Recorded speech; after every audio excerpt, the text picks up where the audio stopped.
Mas, kemarin kan baru ada acara besar tuh HIN di Surabaya. Modifnya juga ekstrim.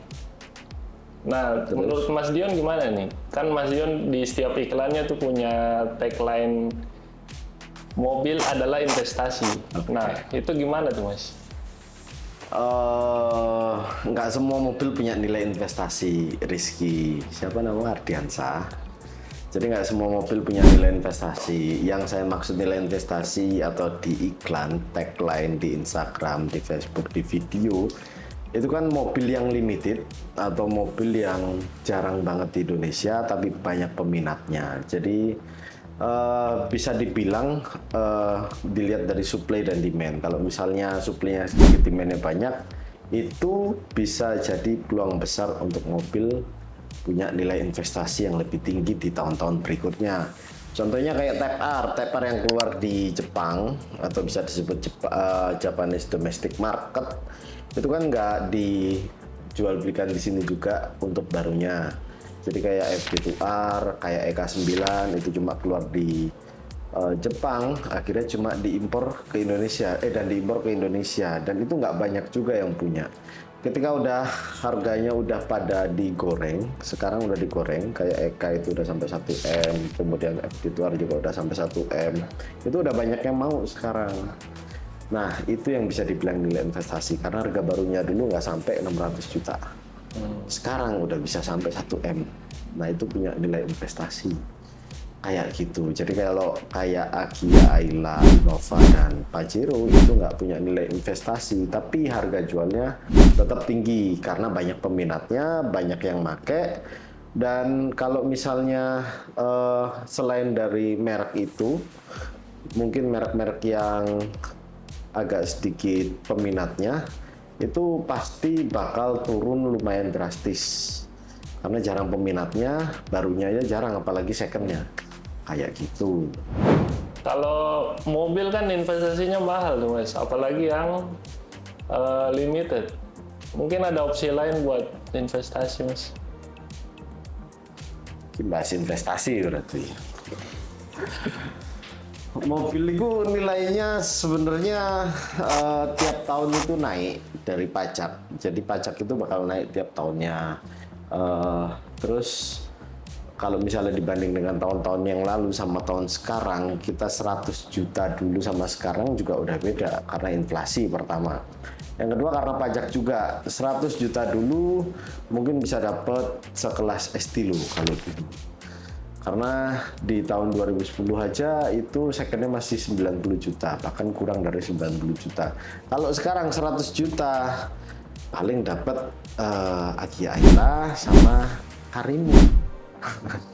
Mobil kota itu 100 juta Pak.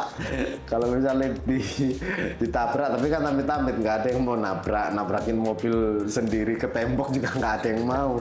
Tapi kan ya itu kan ini ya cuma mobil, pokoknya nggak kehujanan, nggak kepanasan, ada AC-nya, kemudian ada head unitnya juga, terus bisa nyanyi-nyanyi, Bluetooth juga ada kan, terus ada airbagnya juga walaupun nggak tahu keluar apa enggak.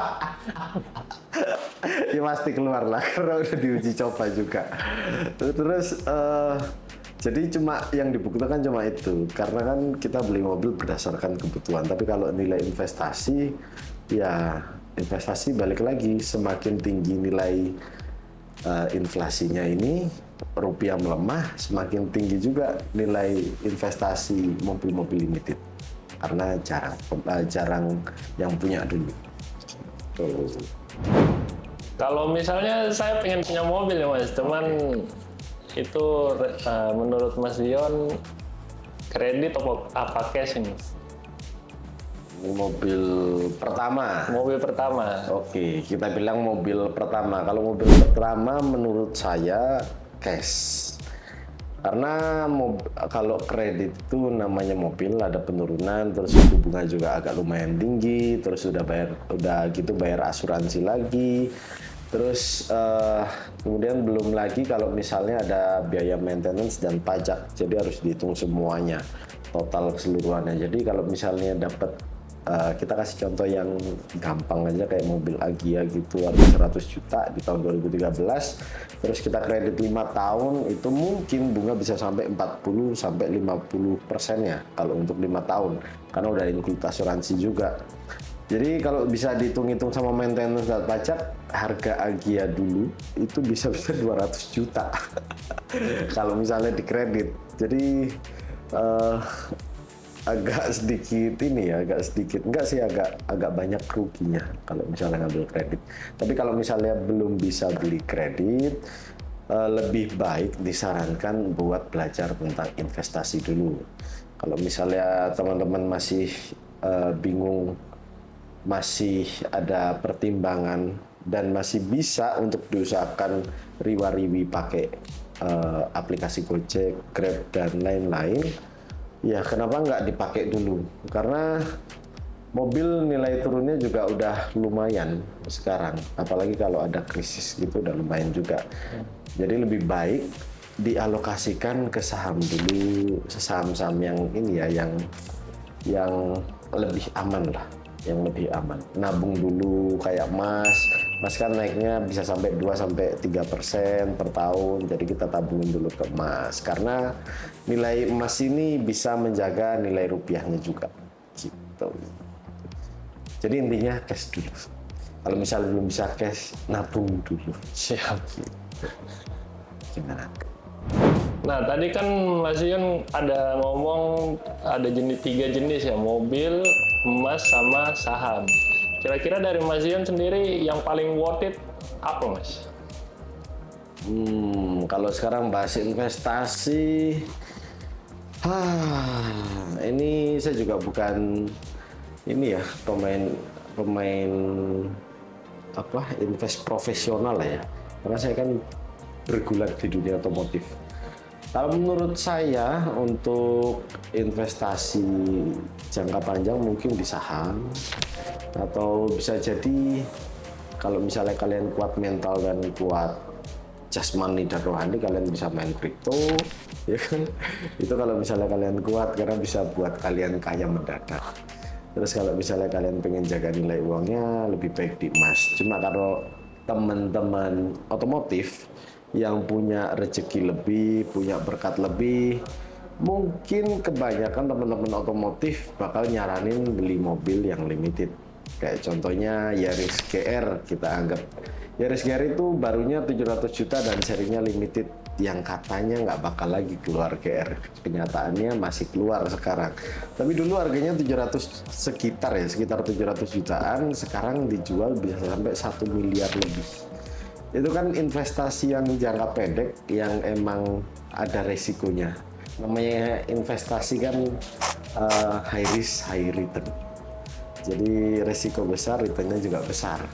Tapi kalau mobil kan enak dipakai juga, dilihat juga, terus kita juga punya, kalau misalnya punya garasi besar, kita juga bisa lihat, bisa ada kepuasan sendiri kalau mobil, kalau misalnya kalian suka mobil.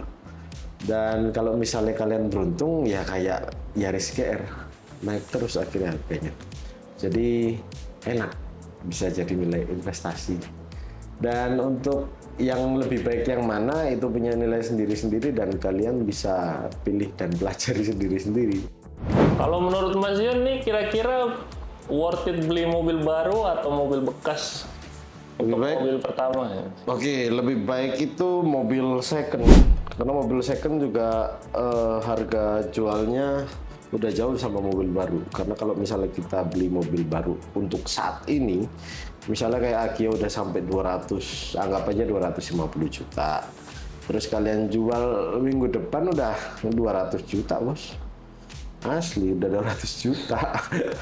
Jadi udah ruginya udah banyak banget. Tapi kalau misalnya kalian beli Agya lah, Agya second yang 2020, anggap aja 150 lah, 150 juta. Kalian jual minggu depan lagi pun bisa-bisa nggak berkurang atau bahkan bisa untung. Itu sekitar 1-2 juta. Karena kalau beli mobil baru kan dikenain pajak mobil baru juga. Jadi perhitungannya mobil second kan kita nggak dikenain biaya pajak mobil baru. Jadi kita juga nggak bakal jual harga walaupun kondisinya masih baru, tapi harganya kayak baru. Nggak. kita tetap jual harga second walaupun unitnya baru. Itu pengecualian buat mobil limited. Kayak mobil limited M3 yang dulunya awalnya itu cuma keluar 12 unit di Indonesia, akhirnya diproduksi dan dijual terus-menerus, akhirnya nggak limited. Tapi tetap indennya itu lama banget, indennya. Terus kalau misalnya harga barunya kita anggap 2,5 M, harga secondnya bisa turun? Enggak juga. Karena harga secondnya bisa jadi lebih naik. Karena buat orang kaya, waktu itu adalah uang. Jadi kalau misalnya beli mobil limited yang baru, terus ada stok dan ketersediaannya di showroom second, berani bayar lebih 2,8 juga masih berani. Terus kita ambil contoh juga Alphard yang model baru. Alphard yang model baru sebelum keluarnya Denza rame-ramenya, Alphard masih 1,6 dijual ke showroom second bisa jual sampai 1,8 dan 1,9. Itu kenapa? Karena orang kaya mikir waktu itu adalah uang. Jadi orang-orang yang udah punya rezeki lebih ini pasti lebih menghargai waktunya daripada untuk inden ke dealer resmi yang mungkin makan waktu bisa sampai setahun dan 2 tahun. Jadi tetap pilihannya pilih mobil second. Oke Mas, berarti mobil bekas ya? Oke. Yang lebih worth it. Siap. Nah, kalau mobil bekas kan kita nggak tahu nih Mas kondisinya nih Mas, baik apa enggak. Misalnya di bodinya tuh mulus, cuman pas kita lihat ke lokasi ternyata mesinnya itu nggak ada. Kan nggak mungkin mesinnya nggak ada. Nah, gimana tuh Mas cara ngecek mobilnya? Kan mobil second memang harus dicek dulu. Tapi kalau misalnya teman-teman udah punya langganan showroom yang terpercaya, teman-teman udah pernah ngambil di showroom itu, saya rasa showroom itu pasti bisa menggaransi setiap kondisinya. Jadi setiap showroom mesti ada garansi kayak nggak bekas tabrak, nggak bekas banjir, dan bukan odori setan. Kemudian ada garansi mesinnya juga, biasanya itu 1-2 bulan. Itu garansi pribadi. Garansi pribadi contohnya kalau misalnya mesinnya mogok atau kenapa-napa, itu kan masih bisa dibantu sama pihak showroomnya. Jadi by kesepakatan kalau bekas. Dan untuk ngecek mobil bekas, sekarang kan udah banyak teman-teman inspeksi yang online di berbagai kota dan daerah itu ada. Cuma kalian bayar 500.000, mas saya nggak mau. 500.000 kalau misalnya teman-teman ada di Jakarta, terus mobilnya ada di Malang, ada di kita, terus teman-teman pengen cek tapi nggak bisa kesini, nggak bisa langsung mampir, tinggal kalian bayar inspeksi 500.000 untuk unit biasa dan 750.000 untuk unit premium, karena tambahan 250-nya biasanya buat scan. Jadi scan kondisi mobilnya. Kalau premium seperti itu. Dan inspeksi itu pasti jauh lebih teliti daripada teman-teman sendiri. Dan netral pastinya, pasti itu. Karena dia kan juga pertaruhkan nama, kalau misalnya nggak sesuai dengan apa yang dibicarakan, apa yang dibilang, pasti komplainnya ke inspeksinya. Inspeksi akhirnya kalau misalnya nggak bisa mempertanggungjawabkan, akhirnya bakal rame juga. Jadi lebih aman ke inspeksi. Tapi lebih aman lagi kalau kalian beli mobil bekas di Jano Garage. Kota Malang pastinya. Mau jenis mobil apapun ada, LCGC, Delius, Premium, Rare Item, Moge, motor-motor biasa, motor touring juga ada. Jadi kita lengkap. Nggak perlu diragukan lagi kredibilitasnya. Iya kan? Terus berarti kesimpulannya amannya tuh beli di showroom Mas Yo? Aman, lebih aman beli di showroom. Bang beli yang ke apa? Kayak perseorangan gitu Mas. Oh, sebenarnya lebih aman beli ke showroom. Kenapa? Karena showroom juga nggak mungkin jual unit yang bekas tabrak atau bekas banjir. Itu ada pun pasti oknum, karena showroom juga jaga nama baik. Makanya kalau milih showroom pun showroom yang punya nama, karena kalau showroom udah punya nama, nggak mau ada cacat ke customer yang baru. Pasti dia jaga nama baik, terus jaga hubungan panjang ke depannya. Karena showroom-showroom yang punya nama pasti juga pingin dan ada harapan buat RO atau repeat order lagi. Jadi pasti dijaga, pasti di maintenance dengan baik juga sama owner showroom. Kayak saya ini. Siap tuh. Nah, misalnya aku beli mobil di Mas Dio nih. Terus aku pengen upgrade ke mobil yang di atasnya. Kira-kira kalau tak jual lagi ke Mas Dion gimana? Mobil yang saya beli dari Mas Dion. Tergantung kondisinya. Kalau misalnya kondisinya masih sama dengan yang dibeli dulu, dalam arti nggak bekas tabrak, terus masih utuh semua. Kemudian kalaupun misalnya ada cat-cat yang tambahan, itu nggak terlalu banyak ya, karena emang kalau misalnya udah banyak cat tambahan dan belang banget, bakal nggak laku juga kita jual, jadi kita nggak bakal ambil juga. Tapi kalau misalnya emang sedikit aja kayak baret dicat, kemudian cuma masalah aki yang udah lama nggak diganti, itu kita masih it's okay lah, buat buyback juga masih oke. Kalaupun mau dijual dijual aja tapi tanpa beli atau tukar tambah lagi, itu nggak apa-apa. Tapi kalau misalnya ada cacat seperti yang saya bilang tadi, kita nggak bakal ambil juga, karena ketentuannya kayak gitu, standar dari showroom kita sendiri gitu. Tapi kalau untuk khusus premium, wajib 100% original cat, 100% original paint, kemudian tidak ada resetan, record service yang pasti gitu. Di sini kan bisa kredit, Mas. Di showroom ini. Kira-kira tuh bentuk bukan dalam bentuk uang, itu gimana, Mas? Ibaratnya punya kendaraan pribadi kayak motor. Ya berarti kan tukar tambah ya bisa.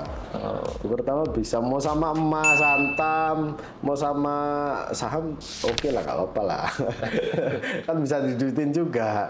Terus mau sama motor kalian, mobil kalian, asal keadaan kondisi bagus dan layak buat dijual lagi, ya nggak apa-apa, nggak masalah lah. Malah seneng lah. Punya nilai, Mas. Iyalah, pasti. Ada apa, man? Bisa kalian tahu. Ayo, makan.